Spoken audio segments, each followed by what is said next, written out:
Behind silk curtains and golden walls, Henry VIII's bedroom was no sanctuary.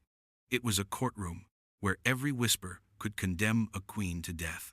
Imagine a room draped in velvet, gilded with gold, perfumed with incense, and guarded by armed men who never left their post. To outsiders, it was the most sacred space of a mighty king, Henry VIII, monarch of England, master of life and death. But for the women who entered, it was not a sanctuary. It was a stage, a courtroom, a prison. Henry's bedchamber, far from a place of intimacy, was a chamber of horrors where love was replaced with scrutiny and privacy was dissolved by surveillance. Every breath, every gesture, every silence carried the weight of a nation's judgment. Henry was not just a husband. He was a man obsessed with immortality, convinced that his body carried divine authority. In his mind, the continuation of his dynasty depended entirely on what happened between those four bedposts. And so, the royal bedroom became the true throne room of his reign, a place where queens were made or unmade, where whispers turned into trials, and where the line between pleasure and punishment blurred into something unrecognizable. This was no ordinary monarch. Henry VIII was once celebrated as a golden prince, handsome, athletic, dazzling in his charm. But beneath the glittering armor and music-filled halls, his reign grew darker with every passing year. His paranoia sharpened like a blade. His body, once a weapon of attraction, decayed into a living corpse. And with each wife, 6 in total, he rewrote the rules of royal intimacy until the king's bedchamber resembled less a marital space and more an executioner's block. From the outside, Tudor England adored the pageantry. Weddings held in cathedrals, feasts overflowing with meat and wine, processions where queens sparkled in jewels. Yet, once the heavy doors of the king's chamber closed, a different reality unfolded. The queen was no longer a bride or partner, she was evidence. Her body, her fertility, her obedience, all of it was measured, recorded, and judged. Failure meant more than embarrassment. It meant exile, annulment, or death. Henry's need for control was total. The women who shared his bed were never alone. Servants lingered at the door, guards sharpened their ears, and spies waited in silence, ready to report the smallest hesitation. What modern eyes would recognize as the most intimate act between two people became in Henry's court a public performance, one where the consequences of failure were catastrophic. But why such brutality? To understand the cruelty of Henry's bedchamber, we must see it through his own obsession, the desperate hunger for a son. In Tudor belief, a king without a male heir was a king doomed to chaos, civil war, rebellion, the collapse of an entire dynasty. All of it, Henry believed, hung on whether his wife could bear him a boy. Every embrace, every attempt at consummation, was not simply about pleasure or marriage. It was about the survival of England itself. This obsession with succession explains the terror that followed his brides. Henry's love was conditional, measured not by affection, but by their wombs. Catherine of Aragon endured miscarriages and stillbirths until she was discarded. Anne Boleyn, brilliant and bold, was celebrated when she promised a son, but executed when she gave him only a daughter. Jane Seymour gave Henry the heir he wanted, but at the cost of her life in childbirth. And still, the king's hunger for control grew fiercer. By the time Henry's body swelled with disease, when his leg ulcers festered and his breath reeked of decay, the bedchamber had become a place of both fear and revulsion. His queens had to submit to him as if obeying a general, not a husband. Refusal was treason, hesitation was betrayal. And intimacy itself was a trap one, in which the king's failures were never his own but always the fault of the woman at his side. This was the world of Henry VIII's bedroom, a space that appeared soft, with silk pillows and rich hangings, but was in truth as merciless as the Tower of London. A place where queens trembled as they crossed the threshold, knowing that love could not save them, that beauty could not protect them, and that even silence could become a death sentence. And so, as we begin this journey into the horrific bedroom rules of Henry VIII, remember, every queen who entered this chamber did so under the gaze of an entire kingdom. Every night was a trial. Every morning, a verdict. And the first and most shocking rule? The wedding night itself was not a celebration, but a test, a public trial of flesh and blood, where a queen's fate could be sealed before her first dawn as a royal bride. The moment the royal wedding feast ended, when music faded and guests withdrew, the true ordeal began. For Henry VIII's brides, the wedding night was not a private passage into intimacy. It was a courtroom, a performance, and a ritual soaked in fear. What should have been sacred between two people was transformed into a trial of flesh, where evidence was demanded and innocence was doubted. The rules were cruelly precise. The king's new wife was expected to prove, within hours of marriage, that the union had been consummated. This was not about romance. It was about politics, about legitimacy, about the survival of the Tudor dynasty. Sheets would be inspected like crime scene evidence, physicians summoned to confirm bloodstains, and the bride herself subjected to scrutiny that stripped away her dignity. Imagine it, the queen, still a young bride, trembling in her chambers while outside the door courtiers waited, listening for sounds that confirmed the king was performing his duties. The intimacy of whispered words and shared breath was drowned out by the scratching of quills. As servants noted, the hours passed, the silences, the sighs. The next morning, royal physicians might examine the bedding, and in some cases even the queen's body. A marriage bed became not a place of love, but a medical exam table. And if the evidence was missing, if the bloodstains were too faint, if the king's performance faltered, if conception seemed in doubt, then suspicion fell immediately upon the bride.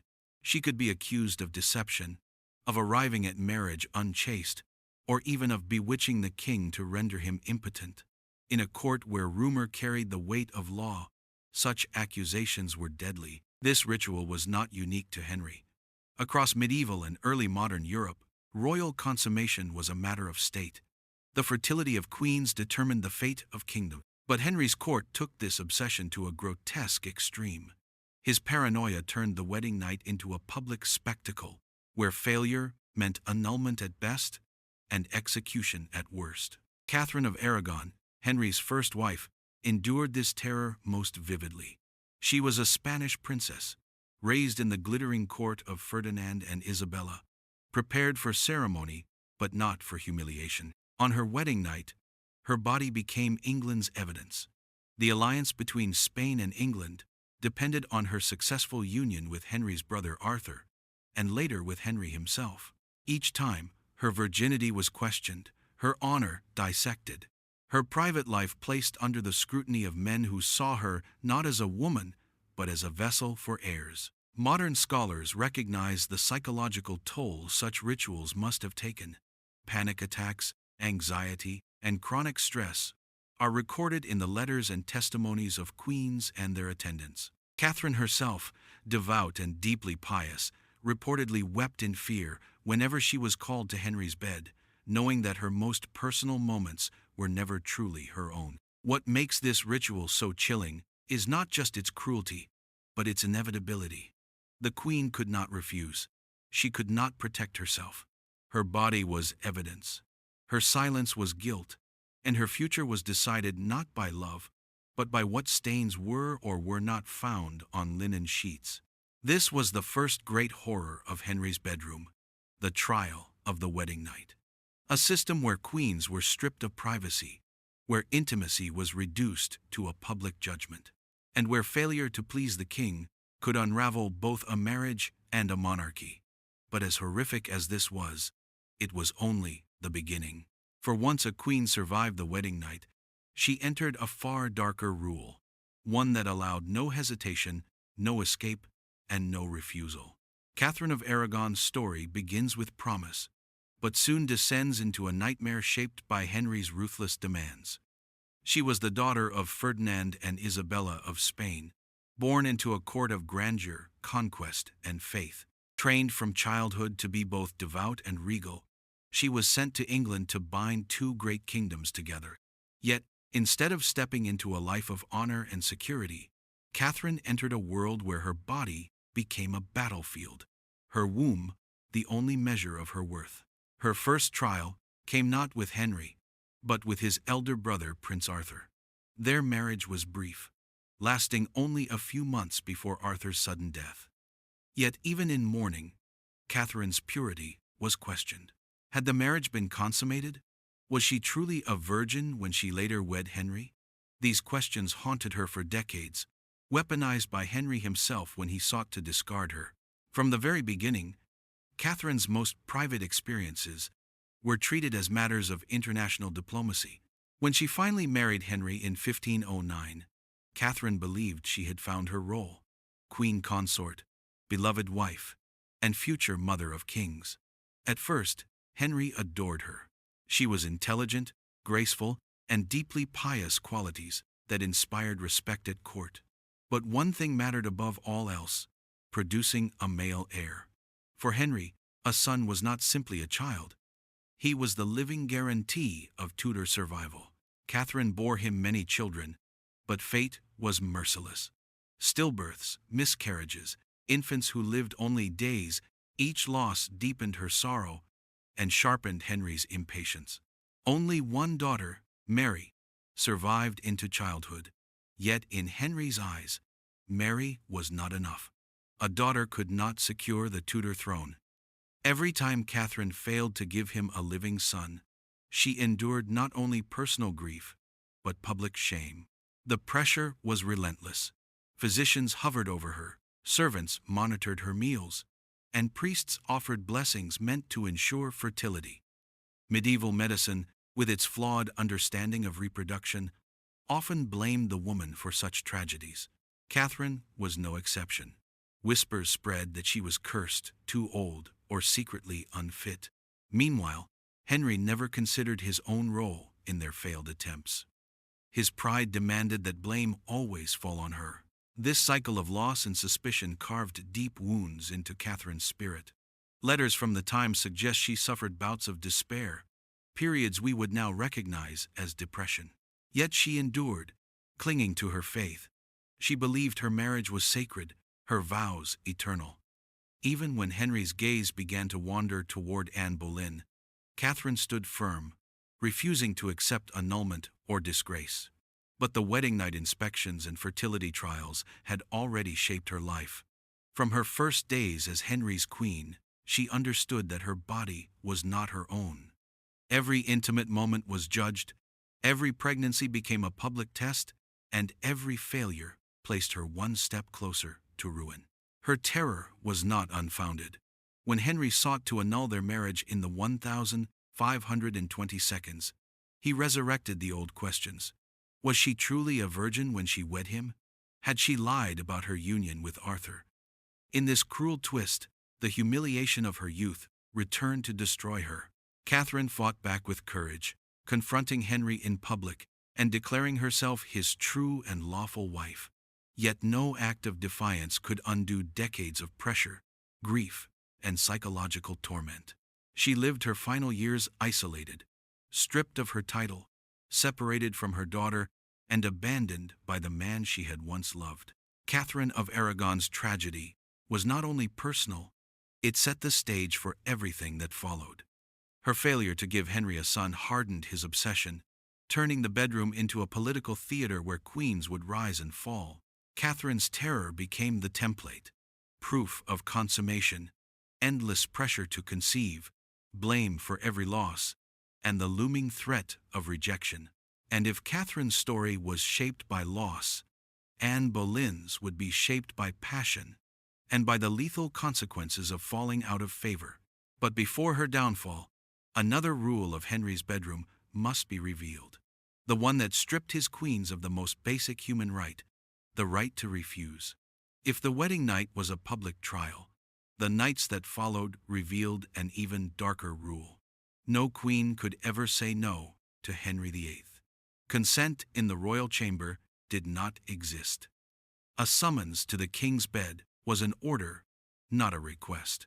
To hesitate, to decline, to show reluctance, these were not seen as human reactions, but as treason. And in Tudor England, treason ended at the executioner's block. At first, when Henry was young and strong, this rule might have seemed less cruel.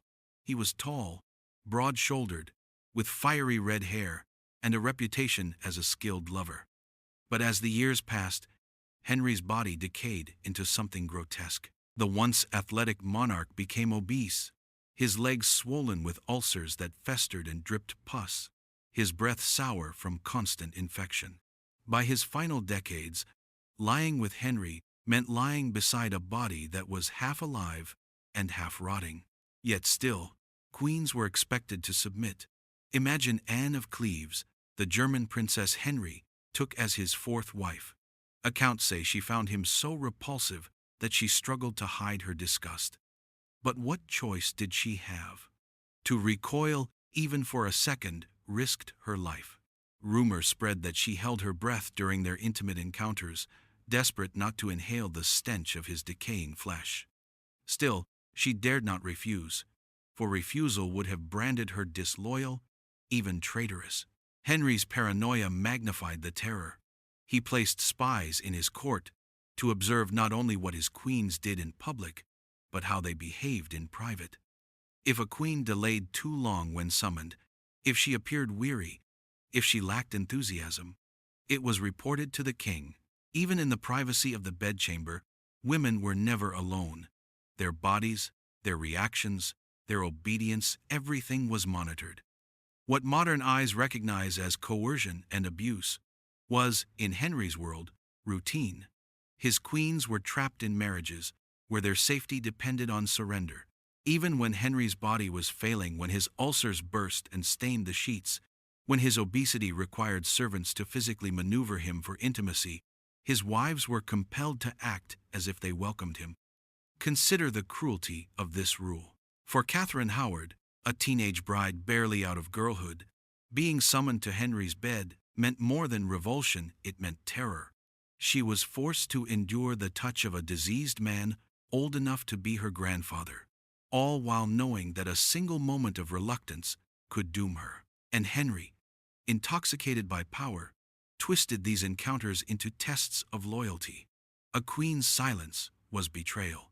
A queen's sigh was suspicion. To live under his roof was to live in constant fear that one's very body could betray one's thoughts. This was not intimacy. It was submission dressed as duty. Queens who shared Henry's bed were not partners but captives, caught in a system where love was impossible and survival meant absolute obedience. But even obedience was not enough.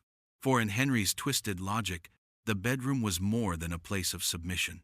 It was a stage where his own failures could be turned into accusations against his wives. And when the king's body failed him, as it so often did, it was not Henry who bore the blame. It was the queen. In Henry VIII's world, the body was never private. It was proof, it was evidence, it was a weapon. And no rule revealed this more cruelly than the one that turned a queen's body into the measure of her loyalty. If Henry could not perform in bed, if conception did not occur, if passion faded, it was never his fault. The blame always fell upon the woman. Henry's declining health brought with it a host of unspoken truths. He was obese, riddled with infections, and very likely suffering from diabetes or related illnesses. Modern doctors suggest he may have experienced erectile dysfunction and other conditions that made intimacy difficult, if not impossible. But in a court where criticizing the king was treason, no physician dared speak the truth. Instead, they shifted the blame. If Henry could not consummate a marriage, it was because his wife was cursed. If his desire waned, it was because his queen had bewitched him. Anne of Cleves felt the full weight of this twisted logic. Their marriage was never consummated, and Henry declared her too repulsive to stir his desire. The fault, of course, was placed entirely upon her. To save face, Henry claimed he had been tricked, deceived by flattering portraits that exaggerated her beauty. But in reality, his own impotence may have been the true obstacle. Anne, wise enough to see the danger, accepted an annulment with dignity and withdrew from the marriage with her life intact, a rare escape. Catherine Howard was not so fortunate. When Henry's passion for her cooled, he accused her of witchcraft and adultery, suggesting she had manipulated his desires. The young queen, barely in her late teens, became the scapegoat for Henry's failing body. In the end, she was condemned and executed, her supposed crimes rooted not in evidence but in Henry's paranoia. What made this rule truly horrific was the intrusion of physicians and courtiers into the most intimate aspects of royal life. After encounters, doctors might examine both the king and queen to determine why conception had not occurred. These were not private consultations. They were reports, documented and whispered throughout the court. A queen's scars, birthmarks, or natural body variations could be reinterpreted as signs of sorcery. Her very flesh became a text, read and judged by men whose loyalty was to the crown, not to truth. Henry himself demanded records. He wanted details written down, evidence preserved, so that later, should he wish to discard a wife, he had justification ready. Queens were forced to live with the knowledge that every embrace could be turned into evidence against them. Even their natural biology, beyond their control, could seal their fate. This relentless surveillance, this twisting of private failure into political betrayal, speaks to Henry's deepest fear, his own decline. By projecting weakness onto his wives, he shielded himself from the humiliation of admitting that the once golden Prince of England was now a broken man. But the terror did not end there. For if the Queen's body was scrutinized inside the chamber itself became a stage. Guards stood at the doors. Servants listened in. Spies reported every sound. In Henry's world, even the walls had ears. Imagine standing outside the most private chamber in the kingdom, not to protect the king from danger, but to spy on his most intimate moments. This was the grim duty of Henry VIII's guards. In his world, the bedchamber was never a sanctuary. It was a theater, and the audience sat just beyond the door, listening, noting, and preparing to testify if needed. Every royal night was shadowed by surveillance. Guards were ordered to remain close, their ears trained for sounds that confirmed the king's marital duties were fulfilled. They recorded the time, the noises, even the silences. If laughter rang out, it was noted. If crying or arguing erupted, that too was remembered. In Henry's chamber, privacy did not exist. And this surveillance was not limited to guards. Servants entered at dawn, tasked with changing the sheets but also observing them. Was there blood? Was there evidence of passion or consummation? These details, mundane in any ordinary marriage, became political weapons in Henry's court. The bed itself was a ledger, and every stain was a potential piece of testimony. Even more chilling are the reports that Henry had peepholes constructed within his chamber walls. Through them, trusted eyes could watch, ensuring the king's will was carried out and gathering evidence against queens if suspicion ever arose. What should have been the most sacred human act became a public spectacle, monitored, judged, and stored away for later use. Royal physicians, too, hovered just outside the chamber doors. When summoned, they examined king and queen immediately after the act, as if intimacy itself required certification. Their findings were whispered in corridors, passed to scribes, and filed away in records that could one day surface in a treason trial. This constant intrusion broke more than privacy, it broke trust. Queens knew that every touch, every word, every sigh could be overheard and twisted. Even pillow talk became dangerous. Anne Boleyn learned this the hardest way, when conversations shared in confidence were later used as evidence against her. What modern minds would call surveillance was, in Henry's England, a way of life. Spies thrived on rumor, servants fed the fires of suspicion, and the king demanded nothing less than absolute transparency from his wives. But in truth, this was not transparency. It was a weapon, a way for Henry to keep his queens trapped, knowing that every moment of weakness, every hesitation, was being recorded and could destroy them. For the women trapped in his court, the royal bed was no longer a place of rest. It was a stage, a courtroom, a prison cell. And when the guards at the door declared their work complete, another rule would soon follow, one that turned even pregnancy, the hope of every queen, into another deadly trial. If there was one unshakable truth in Henry VIII's England, it was this: a queen was valuable only if she produced a son. The royal bedchamber was not a place of romance, not even a place of choice. It was a fertility chamber, where every embrace was treated like a political transaction. A queen's body was not her own. It was a vessel for dynasty. From the moment she became Henry's wife, a queen's life was measured in cycles. Servants tracked her menstrual patterns with the intensity of modern doctors, though their understanding was steeped in medieval superstition. Physicians tested urine, scrutinized her appetite, even interpreted her dreams for signs of pregnancy. What should have been natural and private became a matter of state surveillance, but the expectations were impossible to satisfy. A queen who seemed too eager in bed risked being labeled immoral, as if her passion hinted at prior lovers. A queen who seemed cold or reluctant was accused of withholding herself, sabotaging her duty to conceive. Either way, she lived under suspicion. Desire was dangerous, reluctance was fatal. When conception failed, the blame never touched Henry. It was the queen who bore the accusations. Midwives and physicians subjected her to invasive examinations, forcing her to drink bitter fertility concoctions or endure bizarre rituals. Some were herbal remedies laced with poisons. Others were superstitious rites meant to open the womb. Her health was irrelevant, only results mattered. Catherine of Aragon knew this despair better than anyone. After multiple miscarriages and stillbirths, she was publicly shamed. Yet she continued to hope, clinging to her faith that God would bless her with a son. Anne Boleyn, too, experienced this brutal reality. Though she gave Henry a daughter Elizabeth, she could not provide a male heir. Miscarriages followed, each one breaking her more deeply. In Henry's eyes, she was no longer his great passion but a failure, one more queen who had betrayed him by biology alone. The cruelty was relentless. A queen's food was monitored, forbidden from certain meats or spices. She was forced to consume others, often in dangerous amounts, based on the pseudoscience of the day.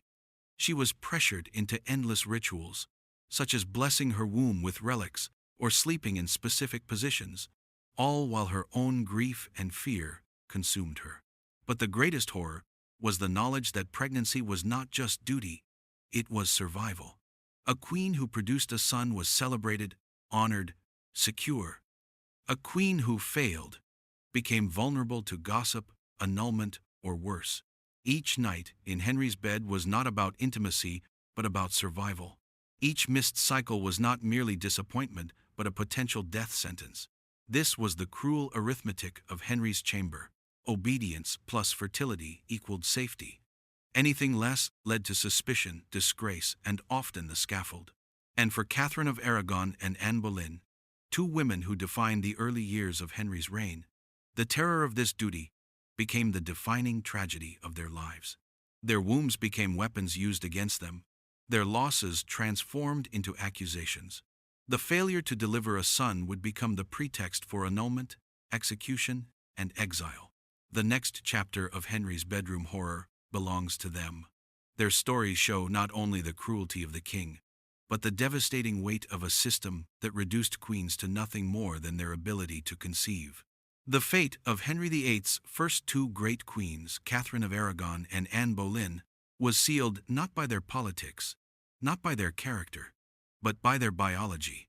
Both women entered his bedchamber with the hope of love, power, and security. Both ended their reigns in humiliation, discarded when their wombs failed to give Henry what he desired most, a son. Catherine's tragedy stretched across decades. She gave Henry male, late 40 seconds to early 50 seconds. Obese build, pale, swollen face, thinning reddish hair, dressed in richly embroidered Tudor robes, heavy with jewels, more than 20 years of loyalty, dignity, and devotion. She bore him children, 6 in all, but only one, Mary, survived infancy. Each miscarriage, each stillbirth, was a private grief dragged into the public eye.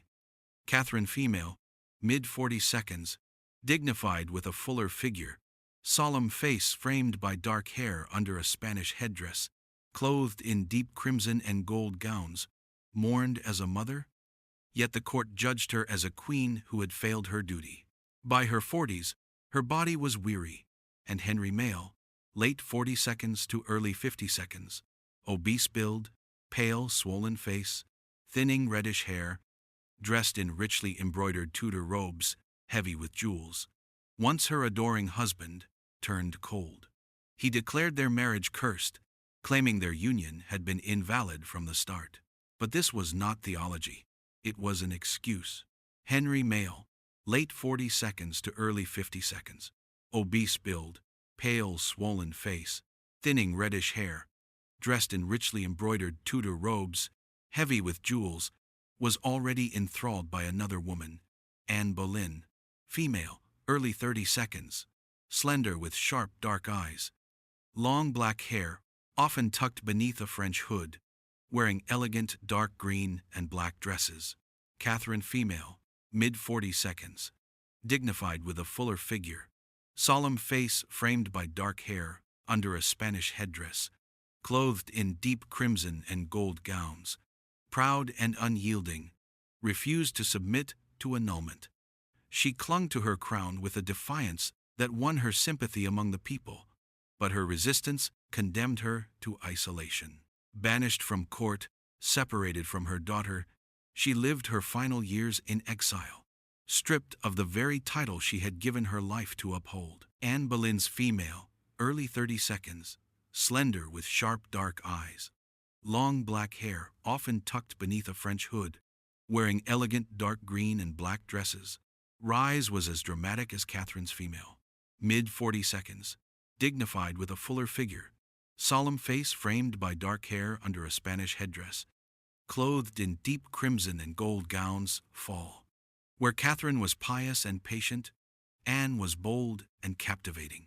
She refused to be Henry's male, late 40 seconds to early 50 seconds, obese build, pale swollen face, thinning reddish hair, dressed in richly embroidered Tudor robes, heavy with jewels, mistress, insisting on marriage, and in doing so, she toppled a queen and rewrote the history of England. For Anne female, early 30 seconds, slender with sharp dark eyes, long black hair often tucked beneath a French hood, wearing elegant dark green and black dresses, Henry male, late 40 seconds to early 50 seconds, obese build, pale swollen face, thinning reddish hair, dressed in richly embroidered Tudor robes, heavy with jewels, defied the Pope, broke from Rome, and created the Church of England.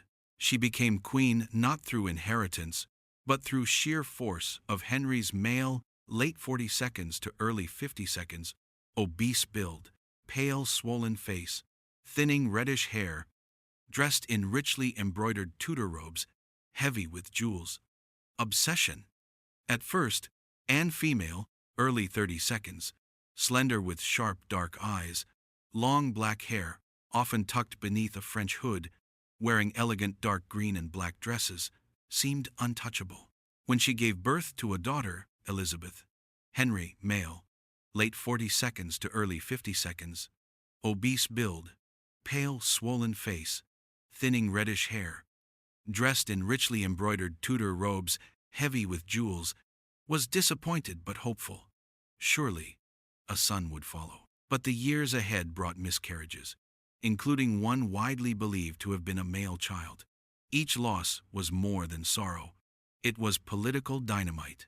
Whispers spread that Anne female, early 30 seconds, slender with sharp dark eyes, long black hair often tucked beneath a French hood, wearing elegant dark green and black dresses, was cursed, that her sharp tongue and fiery spirit had offended God. Henry male, late 42nd to early 52nd, obese build, pale swollen face, thinning reddish hair, dressed in richly embroidered Tudor robes, heavy with jewels, who had once risked everything to possess her, began to see her not as his salvation, but as his mistake. The irony is brutal. Anne female, early 32nd, slender with sharp dark eyes, long black hair often tucked beneath a French hood, wearing elegant dark green and black dresses, had destroyed Catherine female, mid-42nd, dignified with a fuller figure, solemn face framed by dark hair under a Spanish headdress, clothed in deep crimson and gold gowns. By failing to accept her own demotion, yet she would be destroyed in the same way, branded a failure for her womb's betrayals. As Henry's male, late 42nd to early 52nd, obese build, pale, swollen face, thinning reddish hair, dressed in richly embroidered Tudor robes, heavy with jewels, desire cooled, his paranoia sharpened. He accused Anne, female, early 32nd, slender with sharp dark eyes, long black hair often tucked beneath a French hood, wearing elegant dark green and black dresses, of adultery, witchcraft, even incest with her own brother. The evidence was flimsy, built on gossip and forced confessions, but it was enough. In 1536, Anne female, early 32nd, slender with sharp dark eyes, long black hair, often tucked beneath a French hood, wearing elegant dark green and black dresses, was executed, her neck severed by a French swordsman on Tower Green. Catherine and Anne, so different in temperament, so opposed in rivalry, were united in their downfall. Both queens were broken not by politics alone, but by the impossible burden of biology. Catherine's female, mid-42nd, dignified with a fuller figure, solemn face framed by dark hair under a Spanish headdress, clothed in deep crimson and gold gowns, inability to bear a surviving son led to her exile. Anne's female, early 32nd, slender with sharp dark eyes, long black hair often tucked beneath a French hood, wearing elegant dark green and black dresses, miscarriages, and Henry's refusal to accept his own failing health, led to her execution. Their stories reveal the cruel truth of Henry's male, late 42nd to early 52nd, obese build, pale swollen face, thinning reddish hair, dressed in richly embroidered Tudor robes heavy with jewels, reign. In his bedchamber, a woman's worth was measured only in sons, and without them, even a queen's crown offered no protection. But if Catherine and Anne's tragedies were forged in pregnancy and loss, the next horror of Henry's male, late 42nd to early 52nd, obese build, pale swollen face, thinning reddish hair, dressed in richly embroidered Tudor robes, heavy with jewels, chamber lay in something even darker. What happened when a queen fell out of favor? For in Henry's male, late 42nd to early 52nd, obese build, pale swollen face, thinning reddish hair, dressed in richly embroidered Tudor robes, heavy with jewels, court, love could turn to death with terrifying speed, and the royal bed could become the waiting room for the scaffold. In Henry VIII's male, late 42nd to early 52nd, obese build, pale swollen face, thinning reddish hair, dressed in richly embroidered Tudor robes, heavy with jewels court. Love was never eternal. A queen who entered the king's chamber as his greatest obsession could find herself, within months, condemned as a traitor. Nothing revealed this more cruelly than the unwritten rule that once a wife lost Henry's male, late 42nd to early 52nd, obese build, pale swollen face, thinning reddish hair, dressed in richly embroidered Tudor robes, heavy with jewels affection, her bed became her death sentence. Anne Boleyn's female, early 32nd, slender with sharp dark eyes, long black hair often tucked beneath a French hood, wearing elegant dark green and black dresses. Fate is the clearest example. For 3 years, She was the axis of Henry's male, late 40 seconds to early 50 seconds. Obese build, pale swollen face, thinning reddish hair, dressed in richly embroidered Tudor robes, heavy with jewels whirled. The reason he defied Rome. The queen who promised to give him the son, Catherine of Aragon, female, mid-40 seconds, dignified with a fuller figure, solemn face framed by dark hair under a Spanish headdress, clothed in deep crimson and gold gowns, never could. Yet when her pregnancies ended in tragedy, Henry's male, late 40 seconds to early 50 seconds, obese build, pale swollen face, thinning reddish hair, dressed in richly embroidered Tudor robes, heavy with jewels. Passion curdled into resentment. He accused her of witchcraft, of seducing men at court, of using intimacy to manipulate his very mind. But here lies the darkest truth. Henry male, late 40 seconds to early 50 seconds, obese build, pale swollen face, thinning reddish hair, dressed in richly embroidered Tudor robes, heavy with jewels, did not banish her from his chamber immediately. Even as secret investigations against her unfolded, Anne, female, early 30 seconds, slender with sharp dark eyes, long black hair often tucked beneath a French hood, wearing elegant dark green and black dresses, was still summoned to the king's bed. Imagine the horror sharing a bed with a man who was already planning your execution. Catherine Howard, female, late teens, petite build with youthful round face, auburn hair in soft curls, wearing bright playful gowns in vivid colors, endured the same nightmare. Barely in her late teens, when she married Henry male, late 40 seconds to early 50 seconds, obese build, pale swollen face, thinning reddish hair, dressed in richly embroidered Tudor robes, heavy with jewels. She was summoned nightly, even as the king's council built the case that would destroy her. Her past relationships, formed before she ever met Henry, were twisted into accusations of treason.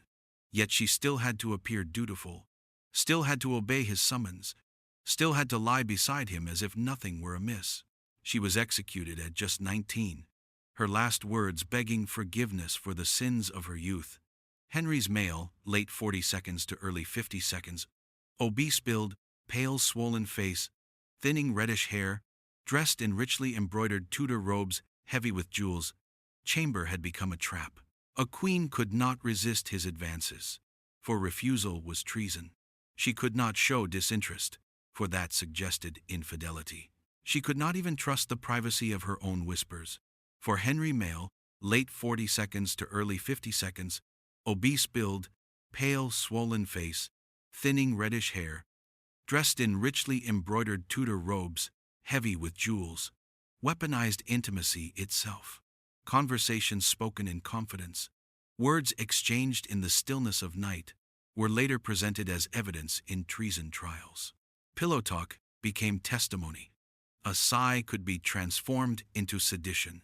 Modern scholars see this pattern for what it was: psychological warfare.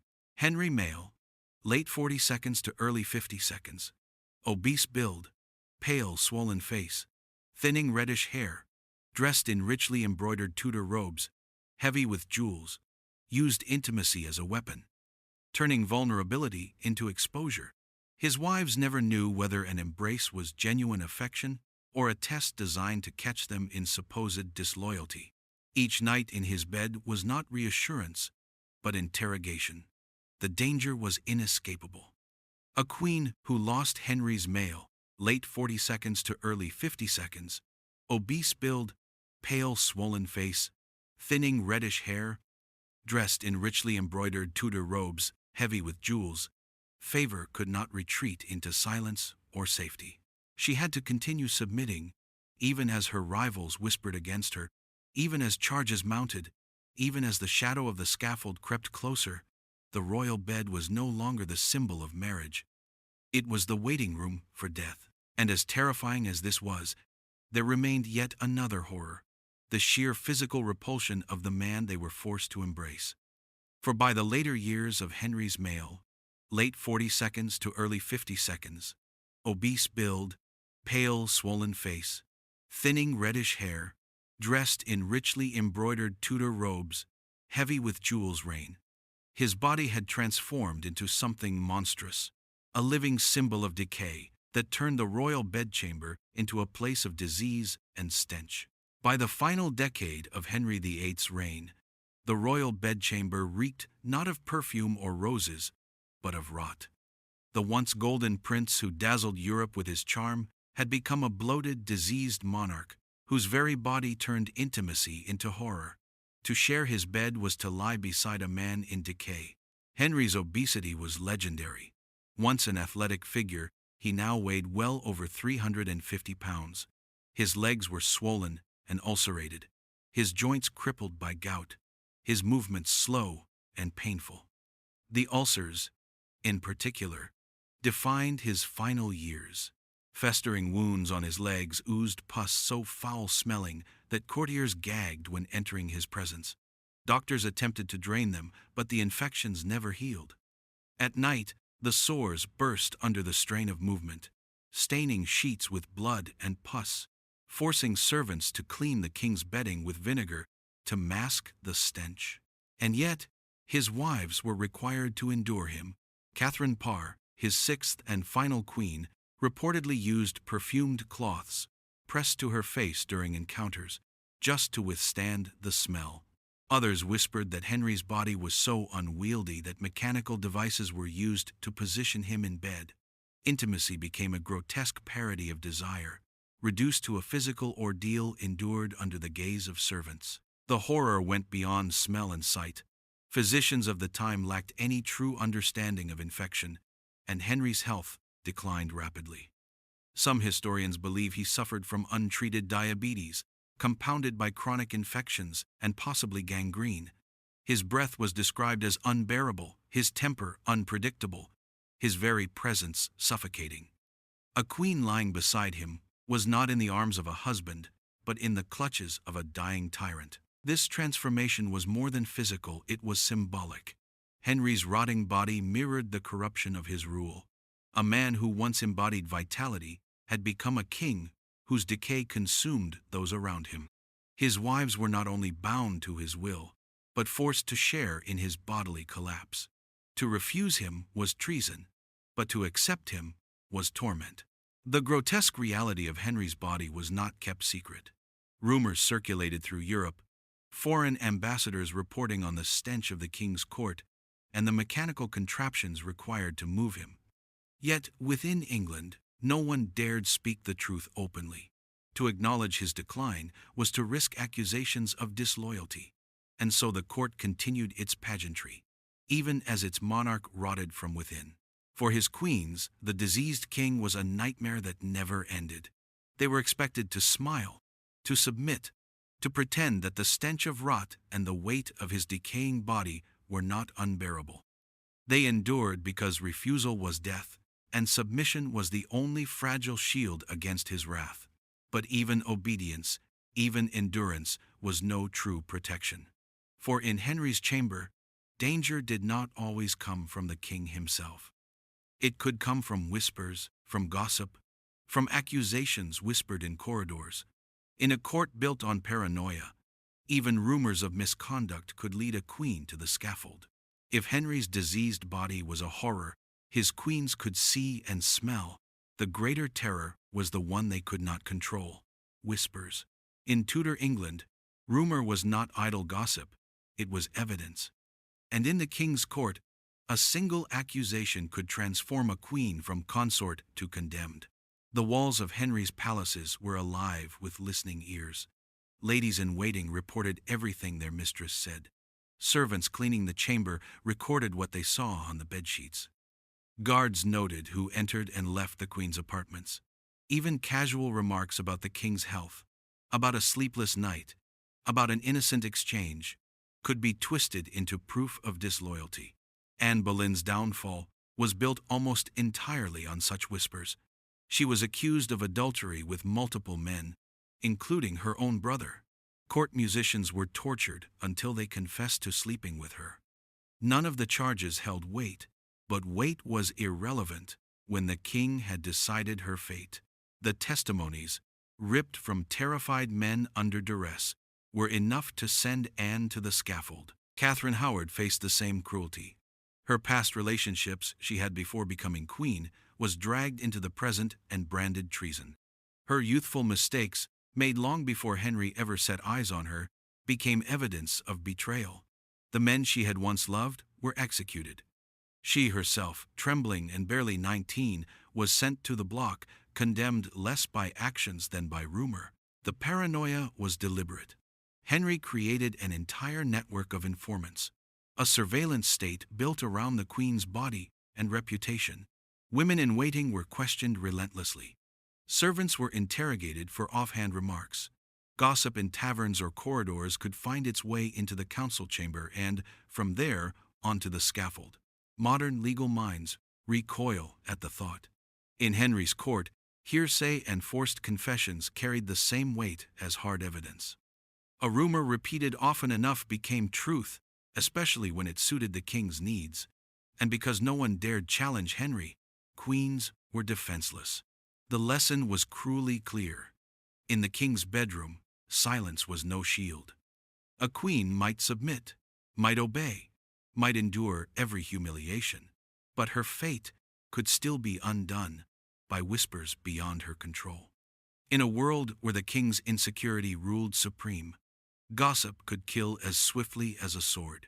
This constant fear shaped the way queens behaved. Catherine Parr, Henry's final wife, learned from the fates of those before her.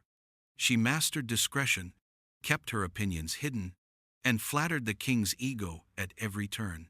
She understood that survival required more than obedience in the chamber, it required silence in the corridors. But even Catherine Parr's survival strategy could not erase the truth. Henry's bedchamber was not a place of love. It was a court of law, a battlefield, and a prison. And of all his wives, only Parr managed to walk away alive. Catherine Parr was not the most famous of Henry VIII's wives, nor the most romantic. She did not inspire a religious schism like Anne Boleyn. She did not embody tragic innocence like Catherine Howard. But she was the one who survived. And in surviving, she revealed the most chilling truth of Henry's chamber. Survival required silence, obedience, and strategy sharper than any sword. When Catherine Parr married Henry in 1543, she was 31 years old, twice widowed, and known for her intelligence. Unlike the young girls Henry had married before, she was no innocent swept away by his power. She understood the dangers of the crown. She had seen what had happened to Catherine of Aragon, Anne Boleyn, and Catherine Howard. She knew that a queen could lose everything, her crown, her freedom, her life, if she ever fell out of favor. Henry, by then, was a shadow of his former self. Diseased, obese, consumed by paranoia, he was a husband more terrifying than affectionate. His temper exploded without warning. His body was repulsive, and his trust was easily poisoned by gossip. To survive him required more than beauty. It required calculation. Catherine Parr gave him what none of his other wives could: peace. She flattered him, soothed him, and tended to his festering wounds with the patience of a nurse. She submitted when submission was required, but she also fed his pride by appearing devoted, by playing the role of the loyal and pious wife. She even managed to persuade him to restore both Princess Mary and Princess Elizabeth, daughters of Catherine of Aragon and Anne Boleyn, to the line of succession. Quietly, she ensured that the two girls most scarred by their mother's fates would not be erased from history. Yet even Catherine Parr's position was not secure. At one point, her enemies at court accused her of heresy, citing her interest in Protestant theology. Henry, ever suspicious, signed a warrant for her arrest. Catherine, realizing her life hung by a thread, acted with extraordinary cunning. She threw herself at the king's mercy, claiming she had only discussed religion to distract him from his pain, to comfort him as a wife. Her humility disarmed him. The warrant was quietly withdrawn. She had stared into the abyss that had consumed her predecessors and turned away just in time. Catherine's survival was not luck. It was strategy. She understood the rules of Henry's chamber. Never refuse him, never outshine him, never give enemies a whisper to use against you. She endured the smell of his rotting body, the humiliation of his surveillance, the weight of his paranoia. She endured because she knew endurance was the only way to live. When Henry died in 1547, Catherine Parr finally walked free from the chamber that had destroyed so many others. She remarried for love, something no other of Henry's queens ever managed after his death. For a brief moment, she lived not as a captive of power, but as a woman in control of her own life. Her survival did not erase the horrors of Henry's bedroom, but it proved that survival was possible at a cost. To outlive Henry, a queen had to silence her own desires, bury her own fears, and play the role the king demanded. Catherine Parr was not the most celebrated queen, but she was the last queen standing. And her survival leads us to the final chapter of this story, the legacy of Henry's bedchamber. A legacy of control, fear, and cruelty that reveals how absolute power can twist love itself into a weapon. When Henry VIII breathed his last in January 1547, his body so bloated it could barely be moved, the chamber that had once been the center of his desires fell silent. Yet the legacy of that chamber did not die with him. The rules he imposed, the humiliations he inflicted, and the terrors he created lingered far beyond his lifetime. They became a cautionary tale of what happens when intimacy is consumed by power. Henry's bedchamber was more than a room. It was the stage upon which he played out his deepest fears: fear of impotence, fear of failure, fear of dying without a son to carry his name. To confront these fears, he created rituals of control: wedding night, inspections, forced submission, constant surveillance, accusations built on whispers. His queens were not wives in the modern sense. They were hostages of dynasty, their lives measured in bloodlines, their fates sealed by forces beyond their control. The cruelty of Henry's rules can be traced in the scars they left behind. Catherine of Aragon, exiled and broken, never again saw her daughter marry. Anne Boleyn, once worshipped as the king's obsession, died by the sword. Jane Seymour, who gave him his precious son, paid with her life in childbirth. Anne of Cleves was lucky enough to escape with her head intact, but only by accepting humiliation. Catherine Howard, a teenager trapped in the king's decaying embrace, was cut down before she reached 20. And Catherine Parr, clever, cautious, enduring, survived, but only by surrendering herself completely to strategy. Together these women tell a single story, that in Henry's England, love was not love, but duty. Desire was not desire, but surveillance. Intimacy was not intimacy, but power.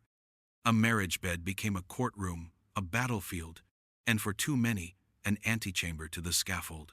What makes this story so haunting is not just the horror of Henry's chamber, but the warning it carries. When power goes unchecked, when one man's fear becomes law, even the most private spaces can be corrupted. Henry VIII turned the sacred bond between husband and wife into a weapon of state. He transformed tenderness into tyranny. His bed became a throne of cruelty. And yet, from this horror, history forged resilience. The daughters of Henry's discarded queens, Mary, Elizabeth, would rise to rule England in their own right. Elizabeth I, the unwanted daughter of Anne Boleyn, would reign for more than 40 years, remembered as one of the greatest monarchs in English history. She was living proof that Henry's obsession with a male heir had been built on a falsehood. The son he sacrificed everything for, Edward VI, died young. It was the daughters he neglected who carried his dynasty into glory. This is the final paradox of Henry's bedchamber. In his desperate attempt to control love, fate, and lineage, he destroyed the very queens who might have brought him peace. And in the end, it was the legacy of the women he condemned that outlived him. So when we look back at the horrors of Henry VIII's bedroom, we are not simply peering into the past. We are looking into a mirror of absolute power, its paranoia, its cruelty, its ability to twist even love into fear. His chamber teaches us that the most dangerous tyrannies are not always waged on battlefields. Sometimes, they begin in the silence of a bedroom. And if these stories unsettled you, if you felt the weight of those silken sheets, heavy with fear, then remember, history is filled with horrors that lie just beneath the surface of pageantry. To uncover them is to understand the cost of power and the courage of those who endured it. If you want more truths that textbooks refuse to tell, like this video, leave a comment and subscribe, because the past is never as distant as it seems.